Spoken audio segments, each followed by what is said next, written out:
दोस्तों एक बार फिर से स्वागत है आप सभी के अपने इस प्यारे से यूट्यूब चैनल पे। आज हम बात करेंगे कक्षा 10 गणित प्रश्नावली 1.1। प्रश्न संख्या है हमारे पास 5। तो हमारे पास प्रश्न है, जांच कीजिए कि क्या प्राकृतिक संख्या n के लिए 6 की घात n अंक शून्य पर समाप्त हो सकता है। यानी कि हमारे पास क्या है, एक n है प्राकृतिक संख्या, जैसे हमारे पास 6 की घात n है। n हमारे पास क्या है, 1 2 3 4 5। जैसे 6 की घात 1 बराबर 6, 6 की घात 2 बराबर 6 गुणा 6 बराबर 36।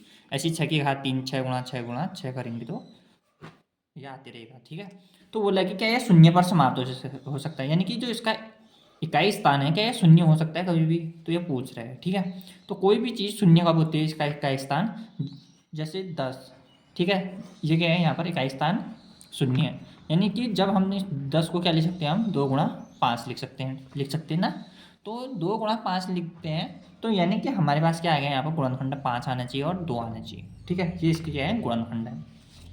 तो अब हम यहाँ पर देखेंगे। ठीक है, इतना तो आपको समझ में आ गया होगा।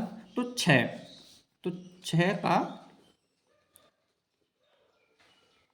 गुणनखंड, यानी कि हमने बात 6 का गुणनखंड किया, हमारे पास 2 गुणा 3 है। ठीक है, 6 का गुणनखंड कितने हैं, 2 गुणा 3।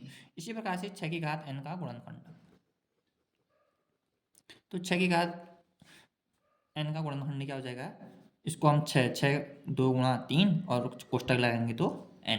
ठीक है, तो ये इस फॉर्म में आ जाएगा।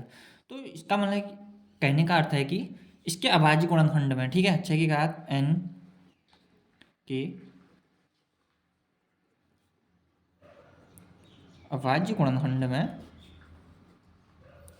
तो हमें यहाँ पर क्या देखने को नहीं मिल रहा है, 5, जो कि हमें 5 देखने को मिलना चाहिए था। ठीक है, यदि इसका इकाई स्थान क्या होता है, 0। 6 की घात n के अभाज्य गुणनखंड में 2 और 3 के अतिरिक्त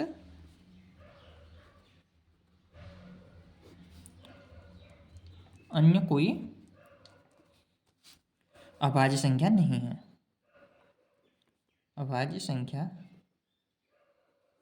नहीं है, या आप लिख सकते हो, क्योंकि 6 के गुणनखंड में 2 और 5 नहीं है। ठीक है, 2 तो है लेकिन 5 नहीं है, 2 और 5 नहीं है। तो इसलिए हमारे पास क्या हो सकता है, या तो हम लिख देते हैं 6 की घात n का कोई भी गुणनखंड